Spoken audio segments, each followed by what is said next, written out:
Bonjour à tous, à toutes et à tous. Je pense que vous n'êtes pas sans ignorer les événements que traverse notre pays ces temps-ci. On est menacé à la fois par la maladie et par le terrorisme. Et je voulais en ce jour vous adresser un message et vous dire n'ayez pas peur. Le Seigneur est avec nous. Faisons-lui confiance. La foi, c'est la confiance en Dieu.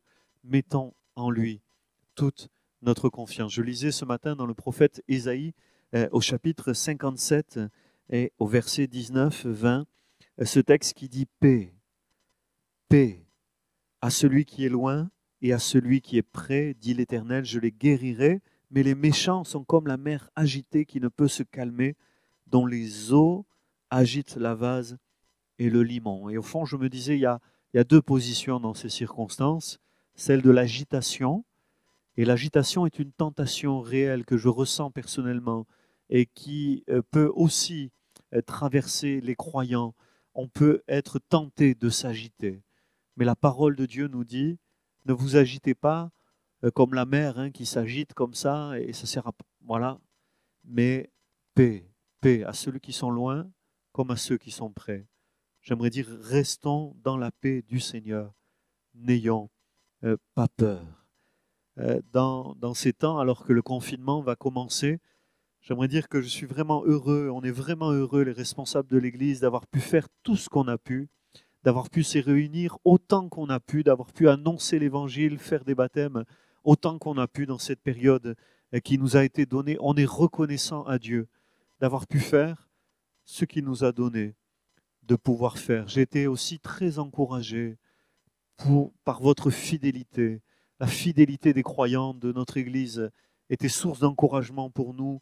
Merci, merci pour votre fidélité.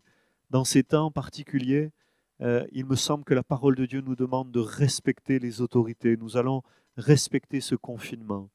Nous allons soutenir les autorités de nos prières pour que toute sagesse et toute intelligence leur soit donnée pour une bonne gestion de cette crise.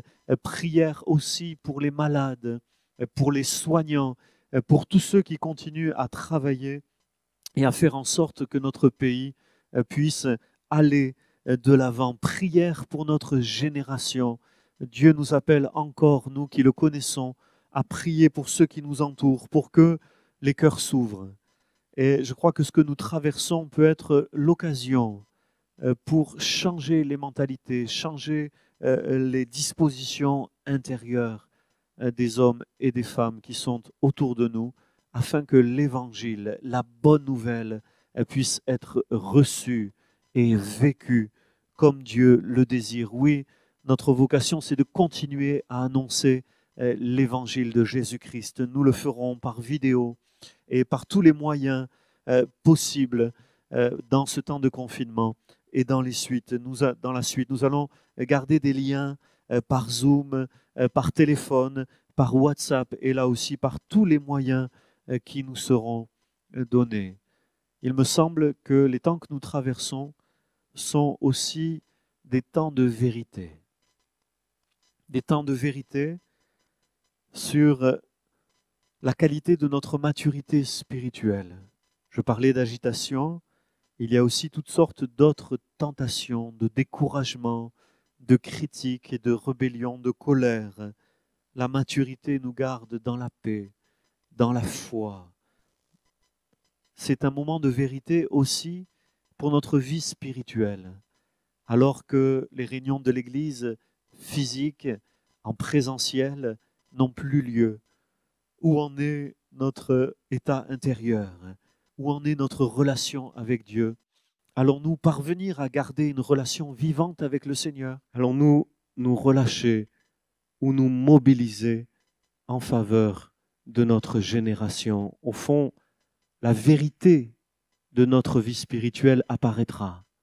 Soit nous serons mobilisés, soit nous serons relâchés, et il y aura des conséquences désastreuses si nous nous relâchons, et des conséquences bénies si nous nous mobilisons spirituellement, chacun à la maison, dans la lecture personnelle de la Bible, dans la prière et la communion avec Dieu. C'est un moment de vérité aussi par rapport à l'Église, à l'amour que nous avons pour l'Église.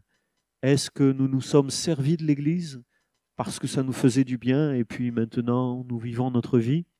Ou est-ce que nous aimons le peuple de Dieu, la famille de Dieu, l'œuvre de Dieu?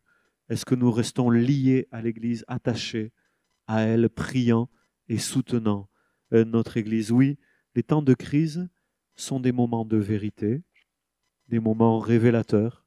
On en parlera davantage ce dimanche 1er novembre, lorsque nous serons réunis. On en parlera davantage dans toutes nos vidéos qu'on essaiera de faire à votre destination le mardi à 19h, le dimanche à 10h sur YouTube. Quoi qu'il en soit, et c'est ce que je veux dire pour finir, nous nous retrouverons à nouveau. Le confinement cessera et les réunions reprendront et Dieu nous bénira ensemble à nouveau. J'ai été très touché ces derniers jours par un texte du prophète Ésaïe au chapitre 56 et au verset 8 qui dit ceci. Je crois que ce texte est prophétique pour nous. En tout cas, je le proclame ce matin, aujourd'hui avec vous, et nous pouvons tous le proclamer ensemble. La parole de Dieu dit « Oracle du Seigneur l'Éternel, lui qui rassemble les dispersés d'Israël ». Il y a eu dans l'histoire d'Israël des temps de dispersion, mais aussi des temps de rassemblement. Et Dieu n'est pas celui qui disperse, mais celui qui rassemble.